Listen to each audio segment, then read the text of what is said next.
Graça e paz. A reflexão de hoje está no livro de Isaías 42:16. Deus chama Isaías e pede que proclame uma mensagem poderosíssima para que as pessoas que estavam perdendo a visão espiritual retornassem ao caminho que os levava à eternidade. Porque quando se pega atalho, é como se tivesse perdido uma visão.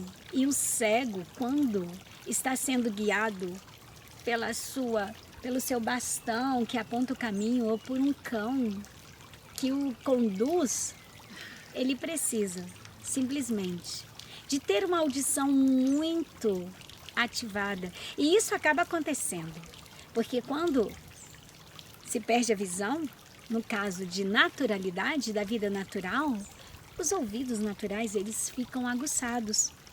Deus então chama o povo a uma reflexão muito forte e ele diz assim, capítulo 42:16 no livro de Isaías: conduzirei os cegos por caminhos que eles não conheceram, por veredas desconhecidas eu os guiarei, transformarei as trevas em luz diante deles e tornarei retos os lugares acidentados. Essas são as coisas que farei, não os abandonarei. Deus ali, trazendo de volta com cordas de amor o povo que havia se desviado, o povo que havia pego caminhos que não eram caminhos saudáveis. E no versículo 20 do mesmo capítulo 41, Isaías proclama a mensagem e diz: para que todos vejam e saibam e considerem e juntamente entendam que a mão do Senhor fez isso e o Santo de Israel o criou. Então, todas as vezes em que temos que pegar o caminho reto, há uma dificuldade nessa estrada. O próprio Jesus chama os discípulos e diz assim: entrai pela porta estreita, porque largo e espaçoso é o caminho que conduz à perdição, e muitos são os que entram por ele. A oração, ela vai nos mostrar esse caminho estreito. E vai trazer essa luz que Isaías disse, que entraria uma luz. E lá no capítulo 30, versículo 21 do livro de Isaías, ele diz assim: os teus ouvidos ouvirão atrás de ti uma palavra dizendo: este é o caminho, andai por ele. E Jesus, no livro de Lucas, conversando ali com os discípulos, dando muitas direções de como se conduzir nessa vida, cuja vida está no mundo que jaz no maligno. Jesus diz assim, Lucas 13:24, esforçai-vos por entrar pela porta estreita. É uma disciplina, é um esforço, e o reino do céu é tomado não livremente, mas por muito esforço. E no capítulo 7 de Mateus, ele diz que o caminho largo leva à perdição. Há um tipo de cegueira que insiste em permanecer no olho, que vê perfeitamente, mas é o olho natural que está enxergando perfeitamente.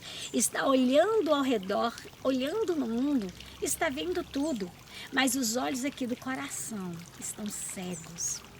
E Aurélio, ele conceitua a palavra cegueira no sentido figurado como que impede a reflexão, o raciocínio, que perturba o julgamento, que altera a razão. A cegueira, ela é capaz de nos levar para um caminho não seguro. E é por isso que Deus vem e diz: olha, desperta, desperta tu que dormes, e Cristo te resplandecerá.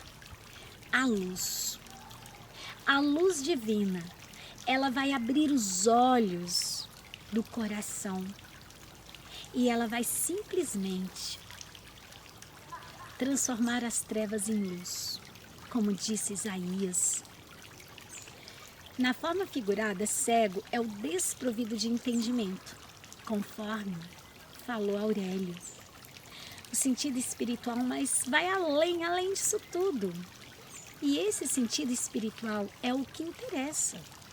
É aquele que vai nos recomendar como um vaso de excelência nas mãos de Deus. Porque existe vaso para honra e vaso para desonra. Assim escreveu Paulo.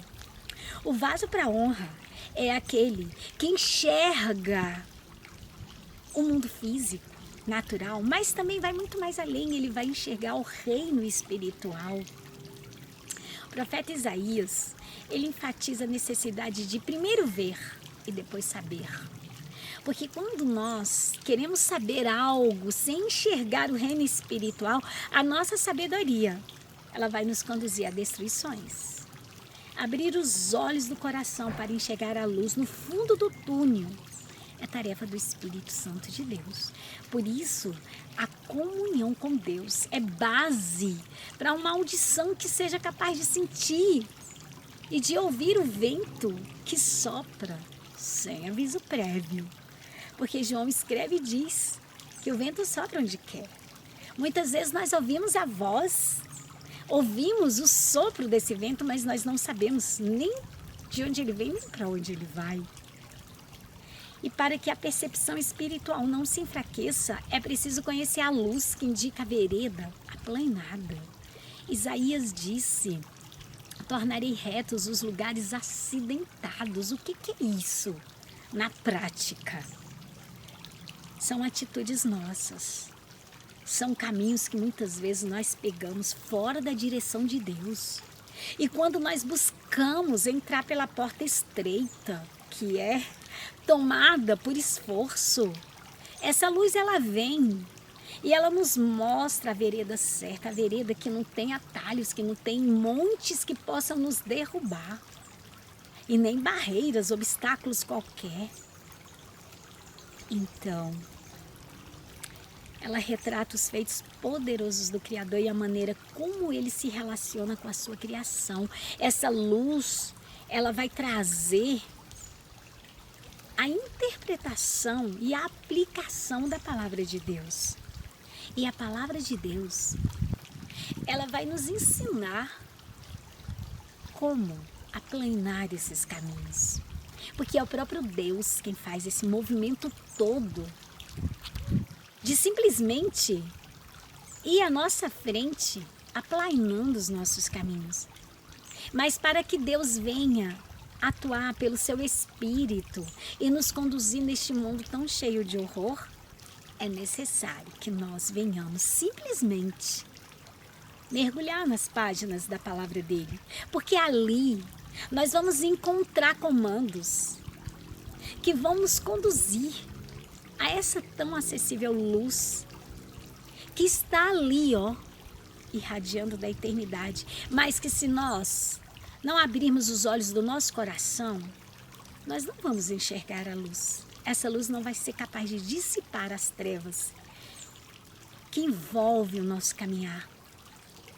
Porque o que está ao derredor são as trevas. E o que está ao nosso redor é a luz divina. Mas para que essa luz, ela dissipe toda essa treva, é necessário que nós estejamos em comunhão com Deus. E muita atenção é exigida, muita. Essa porta, essa estrada, ela é estreita. E ela é estreita, mas ela nos faz adentrar a eternidade. Então, todas as vezes que nós nos esforçamos, o próprio Deus, ele envia comitiva de anjos para estar conosco, para nos ajudar a encontrar o caminho. E essa é a reflexão que eu tenho para mim e para você. Vamos abrir os nossos olhos espirituais? Jeremias diz: clama a mim, e eu vou responder. E eu vou mostrar coisas grandes, ocultas, que você não sabe. E essa luz, para ser uma luz que dissipe trevas, ela precisa estar aqui, acessível nas nossas mãos. E a reflexão que eu tenho para mim e para você hoje é: não vamos nos desanimar, vamos nos esforçar, entrar pelo caminho estreito, para termos os nossos olhos do coração abertos e sermos guiados pelo Espírito Santo de Deus. Amém? Até a próxima. Graça e paz. Gestão da espiritualidade. Como vencer inimigos invisíveis. É um livro que o Senhor me ordenou a escrever. Aqui são descritas 8 armas poderosas em Deus que vão nos ajudar a vencer o dia a dia, principalmente as batalhas no campo da mente. Para adquirir a versão física, entre na descrição desse vídeo. E se quiser a versão e-book, o link estará na descrição do vídeo, que vai redirecionar ao site do Amazon.